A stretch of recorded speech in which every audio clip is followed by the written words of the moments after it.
¿Qué tal, muchachos? ¿Cómo están?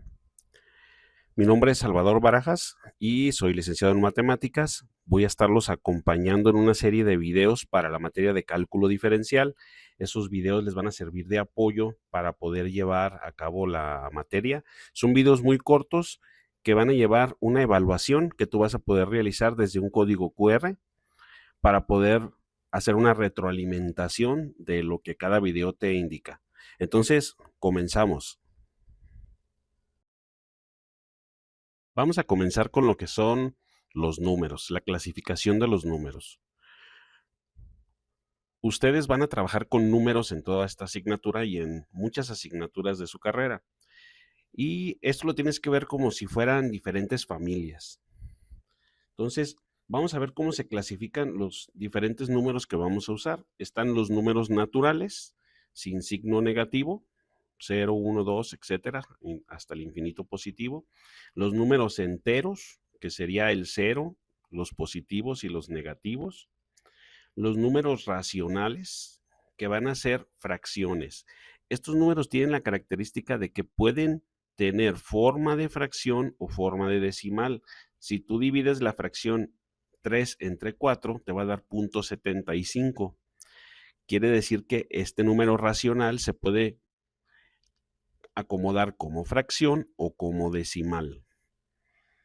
Los números irracionales. Los números irracionales, a diferencia de los anteriores, solo se pueden presentar en forma de decimal. Y ese decimal va a ser un decimal infinito no periódico. No va a tener un periodo definido. Por ejemplo, si tomamos en la calculadora y sacamos la raíz de 3, que es un número irracional, nos da un número decimal infinito no periódico, no hay un periodo definido. Aquí la calculadora nada más nos da unos valores, pero si nosotros continuamos calculando la raíz de 3, vamos a ver que no tiene fin y solo se va a poder representar en forma de decimal, en forma de fracción, ¿no? Si quiero, por ejemplo, tomar de aquí a pi, si le doy el valor de pi es un irracional.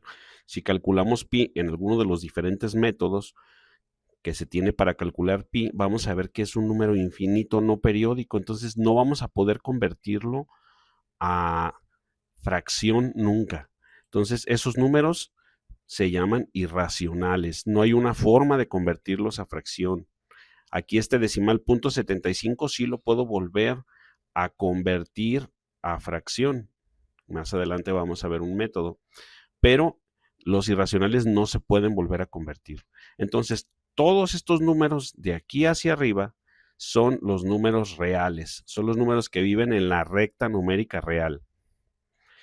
Y están los números complejos. Para eso analicemos lo siguiente. Todos los números reales que vimos viven en una recta que se llama recta real. En esa recta real están los números naturales, los números enteros, los números racionales, o sea, todas las fracciones y todos los decimales. Pero existe otra recta que se llama recta imaginaria. Hay algunos números que cuando les hacemos alguna operación, esos números ya no están de nuevo en la recta real y se tienen que ir a otra recta que se llama recta imaginaria. Por ejemplo, si yo quiero sacar la raíz de -9, ese número no existe en los reales, pero sí existe en los imaginarios. En los imaginarios sí vamos a poder tener esa raíz que sería 3i, que lo vamos a ver después en algunos de los cursos que vas a llevar, sobre todo el de álgebra lineal. Entonces, cuando un número no pertenece a la recta real, se va a otra recta, como a otro mundo diferente, que se llama la recta imaginaria. ¿Y qué pasa si tú juntas un número de la recta real y un número de la recta imaginaria? Ese número se llama número complejo, que es un número que tiene un número de cada una de las dos rectas. Y eso es a lo que vamos a llamar número complejo, que tenga una parte real y una parte imaginaria. Ahora, ¿qué tal si probamos tus conocimientos? En este QR, ingrésalo con tu celular y contesta un examen sobre los temas que acabamos de ver.